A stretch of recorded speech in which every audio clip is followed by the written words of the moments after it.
கர்த்தருடைய பரிசுத்த நாமம் மகிமைப்படுவதாக. ஆண்டவராகிய இயேசு கிறிஸ்துவின் நாமத்தினாலே உங்கள் யாவரையும் வாழ்த்தி வரவேற்கிற இயேசப்பா உங்களை ஆசீர்வதிப்பாராக. இந்த நாளிலும் கூட நாம் ஒரு உவமையை நாம் தியானிக்க இயேசப்பா நமக்கு உதவி செய்வாராக. மத்தேயு எழுதின சுவிசேஷம் 13ஆம் அதிகாரம் 47வது வசனத்திலிருந்து 50வது வசனம் வரைக்கும் அந்த உவமையை வாசிக்கும்படி அன்போடு கேட்கிறேன். அன்றியும் பரலோக ராஜ்யம் கடலிலே போடப்பட்ட சகலவிதமான மீன்களையும் சேர்த்து வாரிக்கொள்ளும் வலைக்கு ஒப்பாய் இருக்கிறது. அது நிறைந்த போது அது கரையிலே இழுத்து உட்கார்ந்து நல்லவைகளை கூடைகளில் சேர்த்து ஆகாதவைகளை எரிந்து போடுவார்கள். இப்படியே உலகத்தின் முடிவிலே நடக்கும். தேவதூதர்கள் புறப்பட்டு நீதிமான்களின் நடுவிலிருந்து பொல்லாதவர்களை பிரித்து அவர்களை அக்கினி சூளையிலே போடுவார்கள். அங்கே அழுகையும் பற்கடிப்பும் உண்டாயிருக்கும் என்றார். ஆமென். கர்த்தருக்கு ஸ்தோத்திரம். இந்த உவமையுடைய பேரு மீன்களை வாரிக்கொள்ளும் வலை. இந்த ஊமைக்கு ஒரு பேர் சொன்னால் மீன்களை வாரிக்கொள்ளும் வலை. இதனுடைய முக்கிய சாரம்சம் ஆண்டவராகிய இயேசு கிறிஸ்து இதனுடைய மைய கருத்து எதற்காக சொன்னார் என்று சொன்னால், பரலோக ராஜ்யத்தின் பிரித்து எடுப்பு என்கிற மைய கருத்தின் அடிப்படையில் தான் ஆண்டவராகிய இயேசு கிறிஸ்து இந்த ஊமையை சொல்லியிருக்கிறார். இப்போ நீங்கள் இதை வாசிக்கும் பொழுது, அன்றியும் பரலோக ராஜ்யம் கடலிலே போடப்பட்டு சகலவித மீன்களையும் சேர்த்து வாரிக்கொள்ளும் வலைக்கு ஒப்பாயிருக்கிறது. இப்போ இந்த வலை சகலவிதம் கடலில் போடப்படுகிற வலை, இது சகலவிதமான மீன்களை சேர்க்கிற வாரிக்கொள்ளுகிற வலைக்கு பரலோக ராஜ்யத்தை ஒப்பிட்டு சொல்லுகிறார்.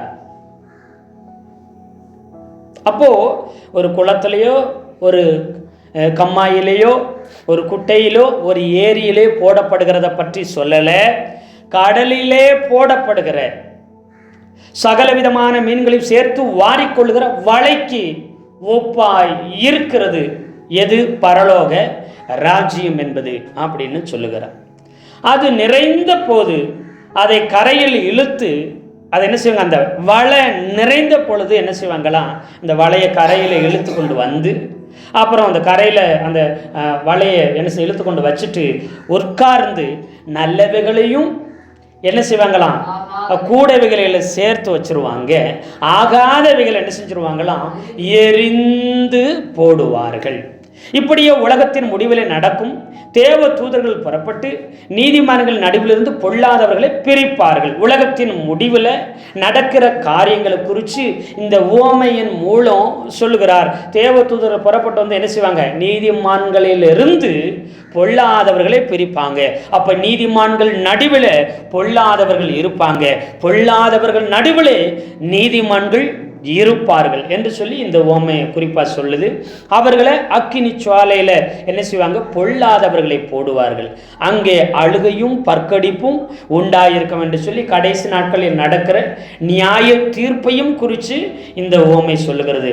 ஆனால் நாம் இங்கே கவனிக்க வேண்டியது என்னன்னா, பரலோக ராஜ்யத்தில் பிரித்து எடுக்கிற நிகழ்வு ஒன்று உண்டாகும்.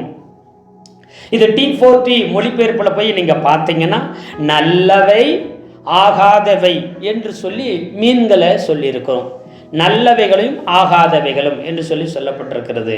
இங்கே சொல்லப்படும் பொழுது நல்லவைகள் ஆகாதவை என்று சொல்லப்பட்டது T4T மொழிபெயர்ப்பில் புசிக்க தகுந்தவைகள் புசிக்க தகாதவைகள் என்று அங்கு சொல்லப்பட்டிருக்கிறது. மீனர்கள் என்ன செய்வாங்க, கடலில் போய் வலையை போட்டு என்ன செய்வாங்க, மீன்கள் அதில் நிரம்பின உடனே அதில் வந்த உடனே அதை பிடித்து இழுத்து கொண்டு கரைக்கு கொண்டு வந்து அதை என்ன செய்வாங்க, உட்கார்ந்து புசிக்க தகுந்தவைகள் புசிக்க தகாதவைகள், அதாவது நல்லவை ஆகாதவை என்று சொல்லி பிரிப்பாங்க. பிரித்து ஆகாதவைகளை என்ன செய்வாங்க, எரிந்து போடுவாங்க. அல்லேலூயா, அல்லேலூயா, ஆமென், ஸ்தோத்திரம். இப்போ என்ன செய்வாங்க, மீனவர்கள் வலையை போட்டு கரையில் இழுத்து வந்து கொட்டி ஒரு பக்கம் முடிச்சு போட்டுருவாங்க. அந்த மீன்கள் தப்பித்து ஓடாத ஒரு பக்கம் முடிச்சு போட்டு கொட்டும்போது மீன்கள் உயிரோடு இருக்கும். கலர் கலரான மீன்கள் அங்கே நிறையா இருக்கும். அது கூட பாசி இருக்கும், அது கூட நண்டு, இன்னும் பல வகையானவைகள் அந்த வலைகளுக்குள்ளே சிக்கி மாட்டிக்கொண்டு இருக்கிறோம். எல்லா மீன்களையும் சாப்பிட மாட்டாங்க, எல்லா மீன்களையும் அவங்க எடுக்க மாட்டாங்க. ஒரு சில புசிக்க தகாத மீன்கள், விஷம் இல்லை ஜெல்லி மீன்கள்லாம் இருக்கும், அது விஷமானது, அதெல்லாம் என்ன செய்யக்கூடாதுங்க. அப்படி பலவிதமானவைகள் இருக்குது. அதில் புசிக்க தகுந்தவைகளை எடுத்து என்ன செய்வாங்க, ஐஸ் பாக்ஸில் போடுவாங்க. சாப்பிடக்கூடியவைகளை புசிக்கக்கூடியவைகளை ஐஸ் பாக்ஸில் போட்டு இந்த கலர் கலராக இருக்கிறவெல்லாம் தூக்கி போட்டுருவாங்க. அது மாத்திரமில்லை, இந்த பாசிகள் மற்றவைகள்லாம் எடுத்து என்ன செஞ்சுருவாங்க, தூக்கி போட்டு சுத்தம் பண்ணுவாங்க. ஆகாதது இந்த ஜெல்லி போன்ற விஷம் உள்ளது, கடற்பாசி, ஒரு சில ஆபத்தானவைகள், இவையெல்லாம் தூக்கி என்ன செஞ்சுருவாங்க, எடுத்து வெளியில் எறிந்து விடுவார்கள். அல்லேலூயா, அல்லேலூயா. ஆமாம், சோத்திரம். இங்கே புசிக்க தகுந்தவைகள் எது, புசிக்க தகாதவைகள் எவை அப்படின்னு சொல்லி ஆண்டவராய் இயேசு கிறிஸ்து இங்கே சொல்லும் பொழுது, புசிக்க தகுந்தது நல்லவைகள், புசிக்க தகாதவைகள் ஆகாதவைகள் கெட்டவைகள் என்று சொல்லி இங்கே பரலோக ராஜ்யத்துக்கு ஒப்பிட்டு சொல்லும் பொழுது, லேவியராகமம் புஸ்தகம் 11வது அதிகாரம் ஆண்டவர் இயேசு கிறிஸ்து நல்லவை ஆகாதவன் சொல்லுகிற மீன்கள் எவைகளாக இருக்கும்னா 11வது அதிகாரம் 9 12 வரைக்கும் வாசிங்களேன். ஜலத்தில் இருக்கிறவைகளில் நீங்கள் புசிக்கத்தக்கது யாதெனில், கடல்களும் ஆறுகளும் ஆகிய தண்ணீர்களிலே சிறகும் செதிலும் உள்ளவைகள் எல்லாம் நீங்கள் புசிக்கலாம். ஆனாலும் கடல்களும் ஆறுகளும் ஆகிய தண்ணீர்களில் நீந்துகிறதும் வாழ்கிறதுமான பிராணிகளில் சிறகும் செதில்களும் இல்லாதவர்கள் யாவும் உங்களுக்கு அருவருப்பாய் இருப்பதாக. அவைகள் உங்களுக்கு அருவருப்பாய் இருக்க கடவது. அவைகளின் மாம்சத்தை புசியாதிருந்து அவைகளின் உடல்களை அருவருப்பீர்களாக. தண்ணீர்களிலே சிறகும் உள்ளதும் செதில்கள் இல்லாதது யாவும் உங்களுக்கு அருவருப்பாய் இருக்க கடவது. எத்தனை பேர் ஆமென் சொல்றீங்க? அல்லேலூயா. இங்க ஆண்டவராகிய தேவன் மோசேயின் மூலம் சொன்னது என்னன்னு சொன்னா, தண்ணியில இருக்கிற, அதான் ஆறுகளிலும் கடல்களிலும் தண்ணீர்களிலும் வாழ்றது, சிறகு உள்ளது, செதிலும் இருக்கணும், இவைகளை நீங்க புசிக்கலாம். ஆனா நீந்துறதா இருக்கும், தண்ணீரில் வாழ்கிறதா இருக்கும், சிறகும் செதிலும் இல்லாதவைகளை உங்களுக்கு அருவருப்பாய் இருக்கணும், அவைகளை நீங்கள் புசிக்கக்கூடாது, அவைகளின் உடல்களை நீங்கள் அருவருக்குன்னு சொல்லிட்டு 12 சொல்லும்போது தண்ணீரில் இருக்கும், சிறகு இருக்கும், செதில் இல்லாமல் இருக்கும், இவைகளும் அருவருப்பாய் இருக்க கடவுதுன்னு சொல்கிறார். அப்போது சிறகும் இருக்கணும், செதில் இருக்கணும், இதை மட்டும்தான் சாப்பிடணும், இதுதான் நல்லவைகள், இதுதான் புசிக்க தகுந்தவைகள் என்று ஆண்டவர் இங்கு சொல்லுகிறார். அல்லேலூயா, அல்லேலூயா. அப்போது இந்த ஓமையில் இதை சொல்லும்போது இதுவும் பரலோக ராஜ்யத்துக்கும் என்ன சம்மந்தங்க அப்படின்னு நீங்கள் கேட்பீங்கன்னு சொன்னால், இப்போ தான் இதனுடைய மைய கருத்து சாராம்சத்தை நம்ம பார்க்க போகிறோம். இந்த மீன்களை, செதில் உள்ள மீன்களை நாம் வாங்குகிறோம், வாங்கி செதிலோட நாம் இதை சாப்பிடுகிறது கிடையாது, செதில்களை அகற்றி தான் நாம் என்ன செய்வோம், சாப்பிடுவோம். செதில் இல்லாததை நாம் சாப்பிடக்கூடாது. அது செதில் இல்லாதவைகள் மிக அதிக ருசி உள்ளதாக இருந்தாலும் அதில் ஒரு விதமான பாக்டீரியாக்கள் இருக்குது, அது உடல் நலத்துக்கு கேடானவைகள். செதில் உள்ளவைகளில் சகலமும் நல்லதாக இருக்குது, அது நம்ம உடம்புக்கு எந்த கெடுதலையும் உண்டாக்காது. அதனால தான் ஆண்டவர் சொல்லும்போது செதில் உள்ளதும் ஆமை சோத்திரம் நீங்கள் என்ன செய்யுங்க, புசிங்கன்னு சொன்னாங்க. அல்லேலூயா. சிறகு உள்ளது, செதில் உள்ளதை தான் நீங்கள் சாப்பிடணும், அது நல்லது. நாம் எது ருசியாக இருக்குது அப்படிங்கிறத தான் வாங்கி சாப்பிடுவோம், அது கிடையாது. ஆனால் ஆண்டவர் சொன்னது நம்முடைய சரீரத்துக்கும் நமக்கும் நல்லதுக்காகவே சொல்லி வச்சிருக்கிறார். இங்கே ஆண்டவர் சொல்லும்போது, பவுல் நியாயப்பிரமாணத்தில் தேறினவராய் இருந்தார், ஊறினவராய் இருந்தார், வேறு எந்த வெளிப்பாட்டையும் ஏற்றுக்கொள்ள மனது இல்லாதவராய் இருந்தார். மேசியாவாகிய கிறிஸ்துவை, இயேசுவை ஏற்றுக்கொள்ள பவுலுக்கு மனமே இல்லை. இஸ்ரவேல் ஜனங்களுக்கு நியாய சாஸ்திரிகள், வேதபாரகர், பரிசேயர், பிரதான ஆசாரியர்கள் இவர்கள் எல்லாமே பழைய ஏற்பாட்டு பிரமாணங்களை மட்டும் பிடித்து கொண்டிருந்தார்கள். மேசியாவாக வந்த இயேசு கிறிஸ்துவை அவர்கள் ஏற்றுக்கொள்ளவே இல்லை. பழைய சத்தியம், நாம் பெற்றுக்கொண்டது, நாம் கற்றுக்கொண்டது மட்டும்தான் சத்தியம், இதை தவிர்த்து வேற எதுவும் ஏற்றுக்கிறவே மாட்டேன் என்று சொல்லுவாங்க. அல்லேலூயா. இவர்களெல்லாம் செதில் உள்ளவர்கள் தான், சிறகு உள்ளவர்கள் தான். ஆனால் இவர்கள் செதில ஒரு நாள் உதிர்க்கவே மாட்டார்கள். அல்லேலூயா. அப்படி உதிர்க்காத ஆளுக அந்த காலத்தில் நாங்கள்லாம் சத்தியம் கேட்டிருக்கிறோம், அந்த காலத்தில் நாங்கள்லாம் ஜெபம் பண்ணியிருக்கிறோம், அந்த காலத்தில் நாங்கள்லாம் பைபிள் படிச்சிருக்கிறோம், அந்த காலத்தில் நாங்கள் பாடி துதிச்சு ஆண்டவரை ஆராதிச்சிருக்கிறோம். ஆனால் இப்போ உள்ளதெல்லாம் நாங்கள் ஏற்றுக்கிறவே மாட்டோம்னு சொல்லுவாங்க. அல்லேலூயா, அல்லேலூயா. பரலோகத்துக்கு பஞ்ச பரதேசியாகவே, கடன்காரனாகவே, ஒன்றும் இல்லாதவனாகவே தான் போகணும். உலகத்தில் அநேக உபத்திரம் உண்டுட்டாரு, வாழ்வு முழுவதும் உபத்திரம் தான். கிறிஸ்தவன் ஆனாலே சாகுற வரைக்கும் உபத்திரம் தான், அப்படி சொல்லி முடிச்சிட்டாங்க. கிறிஸ்தவன் ஆயிட்டாலே இந்த உலகத்தில் நமக்கு பேங்க் பேலன்ஸ் இருக்கக்கூடாது, நமக்கு எந்த வித ஆசீர்வாதம் இருக்கக்கூடாது, நமக்கு வீடு இருக்கக்கூடாது, நமக்கு சொத்து இருக்கக்கூடாது, நமக்கு நன்மையானவைகள் எதுவும் இருக்கக்கூடாது. 4 பழைய துணி இருந்தால் மட்டும் போதும், அப்படின்னாத்தான் பரலோகம் போக முடியும். அப்படிங்கிற உபதேசத்தில் அப்படிங்க ஒரு கோட்பாடை வைத்துக்கிட்டு இருக்கிறவங்களும் உண்டு. அல்லேலூயா. அவங்களுக்கு யார் கற்றுக் கொடுத்தாங்களோ, அவங்க எப்படி இருந்தார்களோ அதைத்தான் பின்பற்றுவாங்க.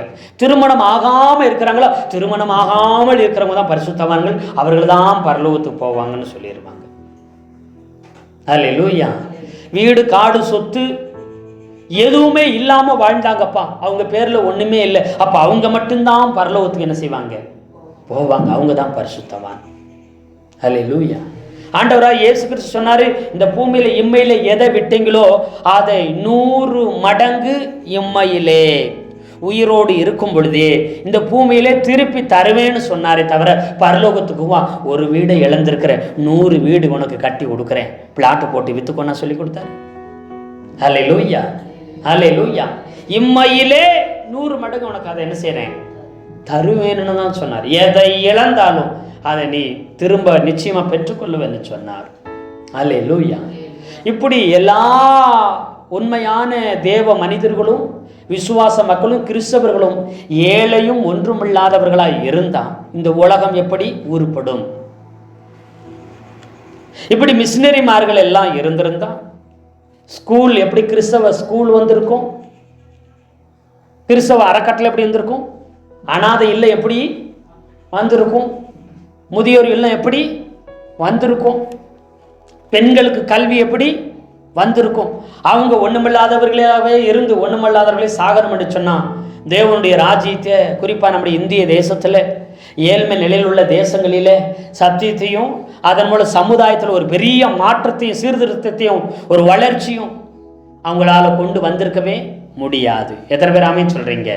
அல்லேலூயா, அல்லேலூயா. கர்த்தர் கொடுக்கிறார், கர்த்தர் கொடுப்பார். அதை கர்த்தருக்காகவே செலவு செய்ய வேண்டும், கர்த்தருடைய நாமத்துக்காகவே நாம் என்ன செய்யணும்? பயன்படுத்த வேண்டும். அல்லேலூயா. பழைய உபதேசங்க, ஆதி உபதேசங்க, உபதேசங்கள் மாறலாம், சத்தியம் மாறாது. எத்தனை பேர் ஆமென் சொல்றீங்க? அல்லேலூயா. ஒவ்வொரு சபைக்கும் ஒவ்வொரு ஸ்தாபனத்துக்கும் ஒரு உபதேசம் இருக்கும். அல்லேலூயா. ஆமா, ஒவ்வொன்றுக்கும் உபதேசங்கள் இருக்கும். ஆனா சத்தியம் ஒன்றுதான். பரிசுத்த ஆவியானவர் ஒருவரே, தேவன் ஒருவரே. அல்லேலூயா. இயேசு கிறிஸ்துவும் ஒருவரே. அவர்கள் தான் மாறவே மாட்டாங்க, ஒரு நாள் மாற மாட்டாங்க. நாம எதை பிடிக்கணும்? கர்த்தரை பிடிக்கணும். அல்லேலூயா. கர்த்தர் கொடுத்த சத்தியத்தை பிடிக்கணும். நமக்கு எந்த ஸ்தானத்தில் வச்சிருக்கிறாங்களோ அந்த ஸ்தானத்தில் நம்ம சரியா இருக்கணும். அல்லேலூயா. இங்க பாருங்க, பவுல் அப்படித்தான். நியாய பிரமாணம் தான் சரி. 613 கட்டளைகள் எனக்கு பிரமாணங்கள் தெரியும். ஆமாம், 10 கட்டளைகள் தெரியும். ஆமாம், சூத்திரம் எல்லாமே எனக்கு தெரியும். அது மட்டும்தான் உண்மை. இந்த கிறிஸ்தவங்க பொய், இந்த கிறிஸ்து பொய்யானவர், இவர் இயேசு தான் ஏற்றுக்கொள்ளவில்லை. அதனால தேவனுக்கு விரோதமா தெய்வீக தூசணம் பண்ண, தேவ தூசணம் செய்யறாங்கன்னு சொல்லி துன்புறுத்தினார், கொன்றார், சபையை நெருக்கினார், சிதறடித்தார். வேற ஒரு உபதேசம் எனக்கு தேவையில்லை, வேற ஒரு சத்தியத்தை நான் ஏற்றுக்கொள்ள, வேற ஒரு ஆழமான புதிய வெளிப்பாடை ஏற்றுக்கொள்ளவே மாட்டேன் என்று சொன்னாங்க. அல்லேலூயா சொல்லுங்களேன். அல்லேலூயா. ஆமை போக போக என்ன செஞ்சாங்க? சந்நியாசம் போகிறதையும் வறுமையில ஏழ்மையில வாழ்கிறதும் ஒன்றும் இல்லாததையும் அநேக ஆவிக்குரிய சபைகள் பிடித்து கொண்டதுனால இன்னைக்கும் வாடகை இடத்திலேயே கஷ்டப்பட்டு கிடக்குறாங்க. இன்னைக்கும் ஒன்றுமில்லாத ஏழ்மை நிலைமையில இருக்கு. அந்த ஊழியர்கள் பெரிய வளர்ச்சி பெறலை. ஆவி இருக்குது, அனல் இருக்குது, அக்கினி இருக்குது. அதை பயன்படுத்த கொண்டு செல்லத்தக்க பணமோ பொருளாதாரமோ ஆசீர்வாதமோ இல்லை. ஆசீர்வாதத்தை என்ன செய்யறாங்க? வெறுத்தார்கள். ஆசீர்வாதமும் கர்த்தரிடத்திலிருந்து தான் வருகிறது. எல்லா நன்மையானவைகளும் கர்த்தரிடத்திலிருந்து மட்டும்தான் வருது. ஆசீர்வாதம் பிசாசிலிருந்து வரவே முடியாது. அல்லேலூயா. ஆமா, உண்மையுள்ள மனுஷன் பரிபூர்ண ஆசீர்வாதங்களை பெறுவான். ஒரு நாள் அதுல தீமை இருக்கவே விட மாட்டார் ஆண்டவர். எத்தனை பேர் ஆமென் சொல்றீங்க? நிறைய பேர் ஆசீர்வாதங்களை வெறுத்துட்டாங்க. அநேகர் நிறைய சத்தியங்களை ஏத்துக்கிற மறந்துட்டாங்க. அந்நிய பாஷையை ஒதுக்குனாங்க, அபிஷேகத்தை ஒதுக்குனாங்க, ஆவியானவருடைய உபதேசத்தை ஒதுக்குனாங்க. சரீரத்து புறம்பான அலங்கரிப்பு, புறம்பான கட்டுப்பாடு, புறம்பான கண்ட்ரோல்களை மட்டும் முக்கியத்துவம் கொடுத்து ஆவிக்குரியவளை விட்டு விட்டாங்க. ஆவியானவரை விட்டு விட்டாங்க. ஆழமான உண்மையான சத்தியத்தை விட்டு விட்டாங்க. முன்னோர்கள் சொன்ன உபதேசங்களை, அனுபவங்களை என்ன செய்த உபதேசங்களை மாற்றிக்கொண்டாங்க. அதனால ஒரு பெரிய வளர்ச்சியை காணவே முடியவில்லை. எத்தனை பேர் ஆமென் சொல்றீங்க? அல்லேலூயா. அப்போ அதே போலதான் இங்க பாருங்க, பவுலாலே ஏற்றுக்கொள்ள முடியல. கர்த்தரே நேரடியாக அவனை சந்தித்தார். எத்தனை பேர் ஆமென் சொல்றீங்க? அவனுக்கு தரிசனம் அவன் கண் குருடாய் போனது. கண் குருடாய் போய் 3 நாள் அவன் உபவாசம் இருந்து அவன் செபித்து கொண்டிருக்கிறான். அப்போஸ்தலர் நடபடிகள் 9வது அதிகாரத்தில் சவுல் என்பவன் 1வது வசனம், இன்னும் கர்த்தருடைய சீசர்களை பயமுறுத்தி கொலை செய்யும்படி பிரதான ஆசாரியத்திற்கு போய் இந்த மார்க்கத்தாராகிய புருஷரை ஆகிலும் தான் கண்டுபிடித்தாள்.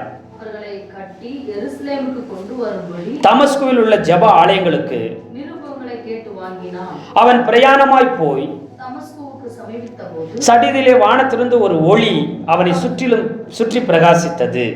அவன் தரையிலே விழுந்தான். அப்பொழுது, சவுலே சவுலே, நீ என்னை ஏன் துன்பப்படுத்துகிறாய் என்று தன்னுடனே சொல்லுகிற ஒரு சத்தத்தை கேட்டான். அதற்கு அவன், ஆண்டவரே, நீர் யார் என்றான். அதற்கு கர்த்தர், நீ துன்பப்படுத்துகிற இயேசு நானே. முள்ளில் உதைக்கிறது உனக்கு கடினமா என்றார். அவன் நடுங்கி திகைத்து, ஆண்டவரே, நான் என்ன செய்ய சித்தமாய் இருக்கிறீர் என்றான். அதற்கு கர்த்தர், நீ எழுந்து பட்டணத்திற்குள்ளே போ, நீ செய்ய வேண்டியது அங்கே உனக்கு சொல்லப்படும் என்றார். அவனுடனே கூட பிரயாணம் பண்ணின மனுஷர்கள் சத்தத்தை கேட்டும் ஒருவரையும் காணாமல் பிரமித்து நின்றார்கள். சவுல் தரையிலிருந்து எழுந்து தன் கண்களை திறந்த பொழுது ஒருவரையும் காணவில்லை. அப்பொழுது கைலாகு கொடுத்து அவனை தமஸ்குவுக்கு கூட்டிக் கொண்டு போனார்கள். அவன் 3 நாள் பார்வை இல்லாதவனாய் புசியாமலும் குடியாமலும் இருந்தான். அல்லேலூயா. இப்ப கவனிச்சு பாருங்க. இப்போ பிரமாணம், கட்டளை, தன்னை நடத்தினவர்கள் சொன்ன போதனைகள், உபதேசங்கள் மட்டும்தான் சத்தியம் என்று சொல்லி நினைக்கிறவர்களுக்கு அது ஒரு செதிலை போன்று இருக்கிறது. செதிலை உதிக்காதவங்களுக்கு பலன் வரவே வராது. இப்போ பவுலும் அப்படித்தான் இருக்கிறாரு. சவுலாக நியாய பிரமாணங்களை ஊறினவராக, ஆமை பிரதான ஆசாரியர்களை போல, சதுசேயர் பரிசேயர் போன்ற அவர்களைப் போல, நியாயசாஸ்திரிகளைப் போல பழையவைகளை பிடித்து கொண்டு இயேசுநாதருடைய சத்தியத்தையும் அவருடைய உபதேசத்தையும் அவருடைய வழியையும் அவரையும் அவருடைய ஜனங்களையும் ஏற்றுக்கொள்ளவே இல்லை. கொலை செய்யும்படி கடுமையாய் துரத்தி சிதறடித்து கட்டி இழுத்து கொண்டு வந்தவரை கர்த்தர் சந்தித்தார். நீ என்னை துன்பப்படுத்துகிறார். நிறைய நேரம் கர்த்தர் கொடுக்கிற வெளிப்பாடுகளை, சத்தியத்தை நாம் ஏற்றுக்கொள்ள தவறும் பொழுது, தவறான காரியங்கள் நாம் கிறிஸ்தவர்களாக விசுவாசியாக இருந்தாலும் கர்த்தருக்கு விரோதமாக நாம் செயல்பட்டு கொண்டிருக்கிறோம். அல்லேலூயா, அல்லேலூயா. ஆமாம், சோத்திரம். பாருங்க, அப்படிப்பட்டவனிடத்துக்கு பாருங்க, தமஸ்குவிலே அனனியா என்னும் பேரில் ஒரு சீசன் இருந்தான். அவனுக்கு கர்த்தர் தரிசனமாகி, அனனியாவே என்றார். அவன், ஆண்டவரே, இதோ அடியேன் என்றான்.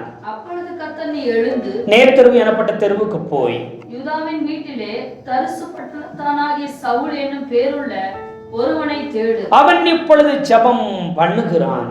அனனியா என்னும் பேருள்ள ஒரு மனுஷன் தன்னிடத்தில் வரவும் தான் பார்வையடையும்படி தன் மேல் கை வைக்கவும் தரிசனம் கண்டான் என்றார். அல்லேலூயா. இப்போ ஆண்டவர் சொல்றாரு, அதே போல இவர் அனனியா போகிறாரு, போய் ஜெபம் பண்ணுகிறார். அல்லேலூயா. இப்போ ஜெபம் பண்ணுகிறார். எப்படி? 17 வசனம். அப்பொழுது அனனியா போய் வீட்டுக்குள் பிரவேசித்து அவன் மேல் கையை வைத்து, சகோதரனாகிய சவுலே, நீ வந்த வழியிலே உனக்கு தரிசனமான இயேசுவாகிய கர்த்தர் நீ பார்வை அடையும்படிக்கு பரிசுத்த ஆவியினாலே நிரப்பப்படும்படிக்கும் என்னை அனுப்பினார் என்றார். அல்லேலூயா. இப்போ சவுல் பார்வை அடைவதற்காக அனனியாவை அனுப்பினார். அதோடு கூட எதை அனுப்பினார்? பரிசுத்த ஆவியானவரையும் அனுப்புகிறார்.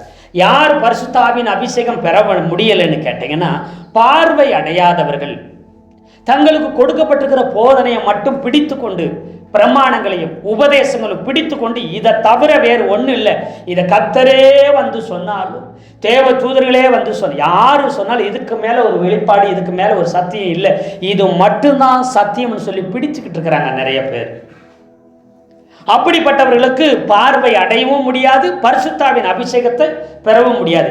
ஒரு சில உபதேசங்கள் பரிசுத்த ஆவியானவரை ஏற்றுக்கொள்ள மாட்டார்கள், பரிசுத்தாவின் அபிஷேகத்தையும் ஏற்றுக்கொள்ள மாட்டார்கள். காரணம் ஏன்? அவர்கள் செதில்கள் உதிர்க்கப்படவில்லை, அவர்கள் கண்களை, இந்த கருவிழியை செதில்கள் மறைத்து கொண்டிருக்கிறது. அதனால தான் அவர்களால எப்போ அந்த செதில் விழுகுதோ அப்பொழுது அவர்கள் பரிசுத்தாவினால் நிரப்பப்படுவார்கள். எத்தனை பேர் ஆமென் சொல்றீங்க? அல்லேலூயா.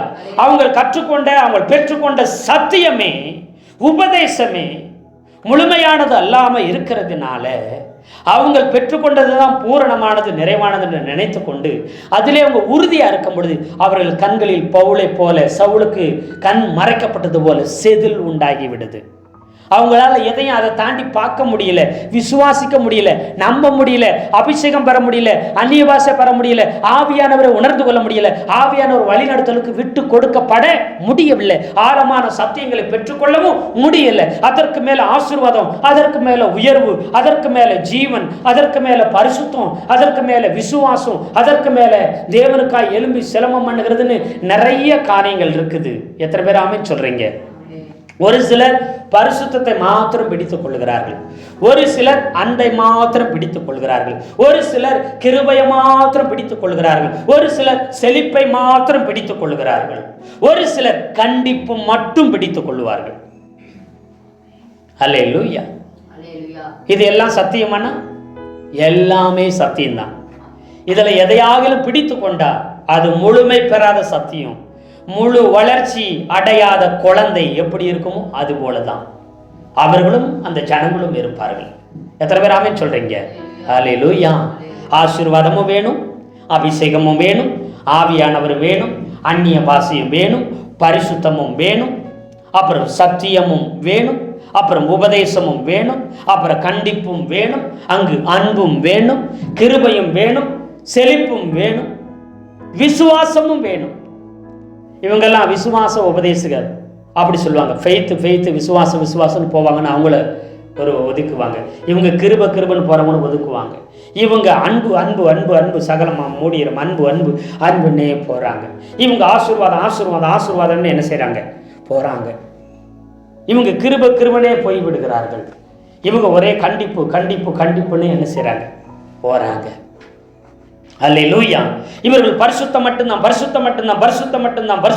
என்ன செய்வாங்க? போய்விடுவார்கள். அல்லேலூயா. இது எல்லாமே ஒவ்வொரு பார்ட்டு. கர்த்தருக்கு ஸ்தோத்திரம். ஆனா ஏதாவது ஒன்றை பிடித்து கொண்டிருக்கிறவங்களுக்கு கண்களில் செதில் உள்ளவர்களை போல, பவுல் பார்வை இல்லாத குருடனாய் இருப்பது போல இன்று அநேக ஸ்தாபனங்களும் சபைகளும் தலைவர்களும் கூட என்ன செய்யறாங்க? ஊழியர்களும் இருக்கிறதுனால அதை தாண்டி அவர்களால் வெளியில வரவே ஏற்றுக்கிறவே முடியலை. எத்தனை பேர் ஆமென் சொல்றீங்க? அல்லேலூயா. இன்னைக்கு அப்படிப்பட்ட மீன் செதில்கள்லாம் விழ வேண்டும். அப்படிப்பட்ட மீன் செதில் விழுந்ததுக்கு அப்புறம் தான் அவன் பரிசுத்தாவினால் நிரப்பப்பட்டான். அவன் என்ன செய்த? இயேசு கிறிஸ்துவை அறிந்து கொண்டான். 13-14 நிருபங்களை அப்போஸ்தலனாகிய பவுலால எழுத முடிஞ்சிச்சு. ஆழமான சத்தியங்கள் வெளிப்பாடு வந்துச்சு. அதை ஏற்றுக்கொள்ளணும். அல்லேலூயா.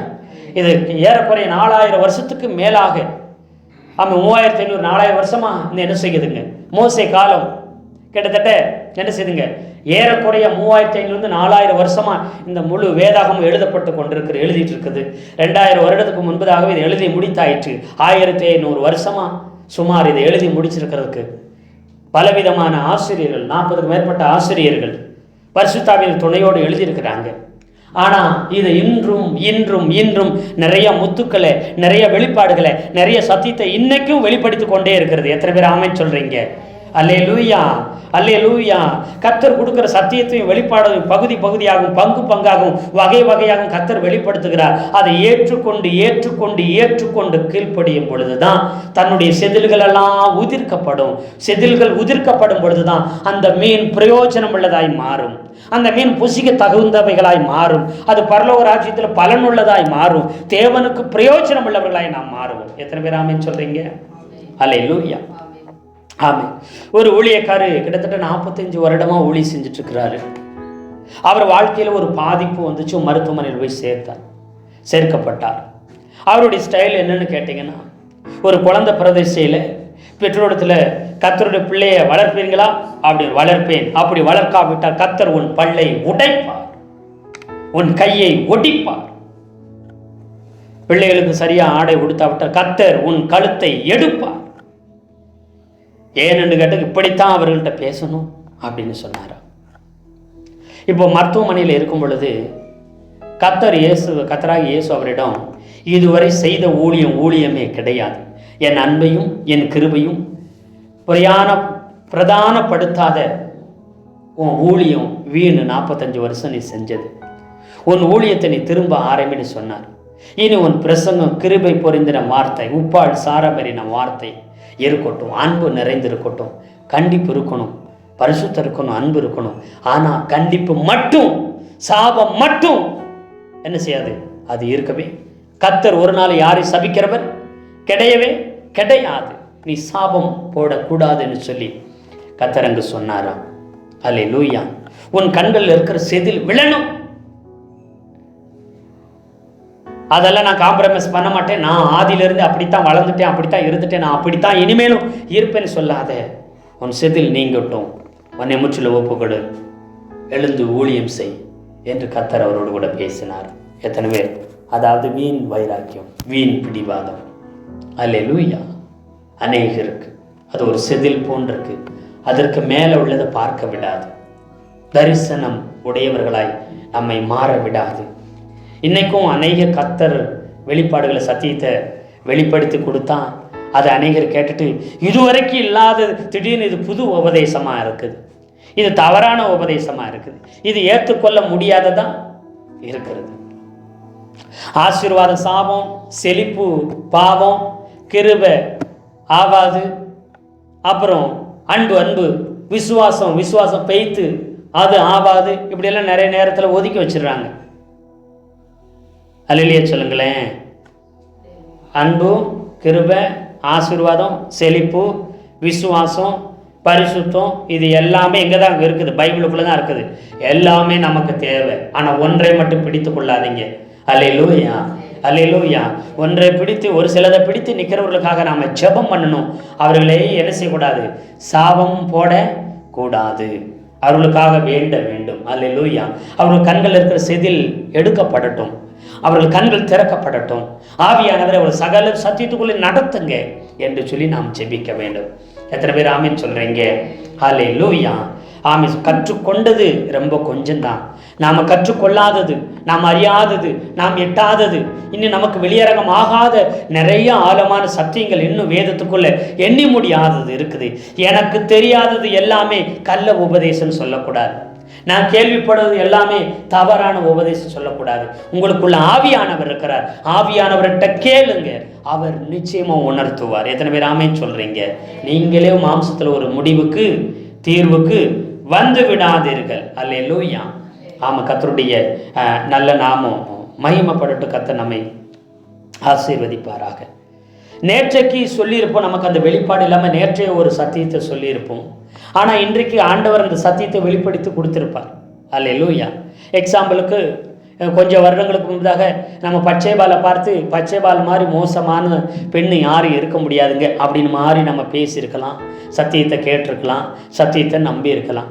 ஆனால் நமக்கு நாட்கள் போகும் பொழுது கர்த்தர் நமக்கு சத்தியத்தை வெளிப்படுத்தி காண்பிக்கும் பொழுது, ஓ, பச்சைபால் ஒரு குணசாலியான ஸ்திரீ, அவள் நீதிமொழிகள் 31 முழுவதும் தன்னுடைய மகனுக்கு சாலமோனுக்கு சொல்லி கொடுத்திருக்கிறார். அவர் சாலமோனுக்கு இன்னொரு பேர் லேமுவேல். நீதிமொழிகளில் மட்டும்தான் லேமுவேல்னு 2 இடத்துலையே தான் பேர் வருகிறது. வேறு எங்கேயும் நீதிமொழி 31 தவிர வேறு எங்கேயும் வரலை. அப்போது இந்த குணசாலியான சிரியா யார் இருந்திருக்கிறா? பச்சைபால் இருந்திருக்கிறா. இது மாத்திரமில்ல, ராகாப்பும் அவள் என்ன செஞ்சிருக்காள்? குணசாலியான சிரியாய் முந்தின வாழ்க்கை அவள் நெருக்கமாய் இடுக்கமாய் பாவமாய் வேசியாய் அங்கே இருந்த பொழுதும் பிந்தின வாழ்க்கை அவர் குணசாலியாய் வாழ்ந்து இருக்கிறார் என்று சொல்லி ஆண்டவர் ஸ்தோத்திரம் சரித்திரங்கள் சொல்லுகிறது. ஒரு சில மறைவான சத்தியத்தின் மூலம் நாம் இனம் கண்டு கொள்ள முடிகிறது. அல்லேலூயா, அல்லேலூயா, ஆமன். கர்த்தருடைய நல்ல நாமம் மகிமைப்படட்டும்.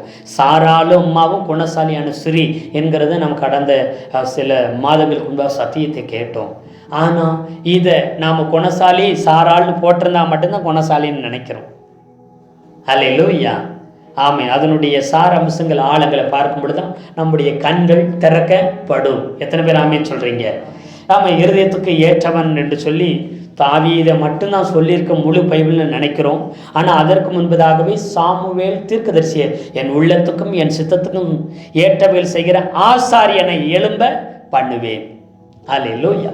உள்ளத்துக்கும் சித்தத்துக்கு ஏற்ற ஆசாரியன் ஒருவன் இருக்கிறான், அவர் சாமுவேல் தீர்க்கதரிசி.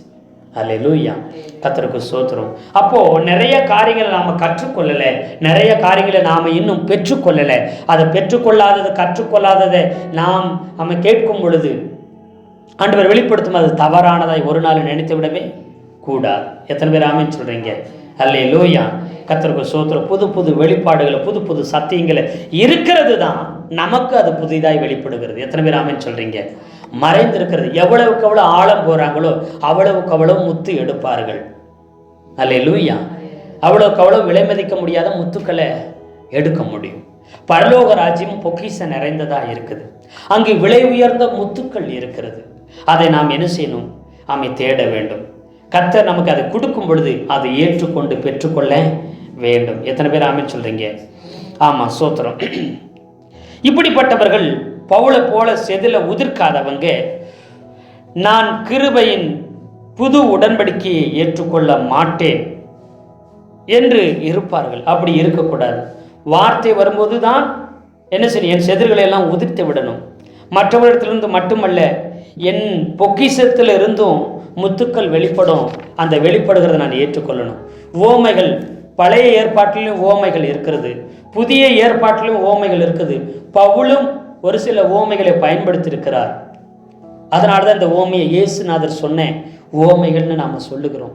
பல ஓமைகள் வேதத்தில் இருக்கிறது. அல்லேலூயா. அப்போ புரிஞ்சுக்குங்க, மீன்களை வாரிக்கொள்ளும் வலை என்கிற ஓமையில் பரலோக ராஜ்யத்தில் பிரித்தெடுப்புன்னு ஒன்று உண்டு. அதில் எது நல்லது, எது ஆகக்கூடியது, புசிக்கக்கூடியதுன்னா செதில் உள்ளது. அது செதில் உள்ளதாக இருக்கிறது. அது எப்போ புசிக்கப்படும் என்று சொன்னீங்கன்னா, செதில் நீக்கப்படும் போதே புசிக்கப்படும். கர்த்தர் நமக்கு கொடுக்குற புதிய வெளிப்பாடுகளை மறைபொருள்களை அநேகரை கொண்டோ மற்றவர்களை கொண்டோ வேதத்தின் மூலமோ நமக்கு வெளிப்பாடுகள் சத்தியத்தை கொடுக்கும் பொழுது அதை நாம் ஏற்றுக்கொள்ளுவோம். அல்லேலூயா. அப்பொழுது கர்த்தர் அப்போஸ்தலனாகிய பவுலை போல நிறைய வெளிப்பாடுகளை நமக்கு கற்றுக் கொடுப்பார். நிறைய ஆழங்களுக்கு கொண்டு செல்வார். இதுவரை வெளிப்படாத, கேட்டிராத, கண் கண்டிராத மறைபொருள்களை நான் உனக்கு வெளிப்படுத்துவேன் என்று சொன்ன வார்த்தையின்படி கர்த்தர் நம்மை பயன்படுத்த அவர் போதுமானவராயிருக்கிறார். அல்லேலூயா. கர்த்தர் தாமே இந்த வார்த்தையை கொண்டு நாம் ஒவ்வொருத்தரையும் ஆசீர்வதிப்பாராக.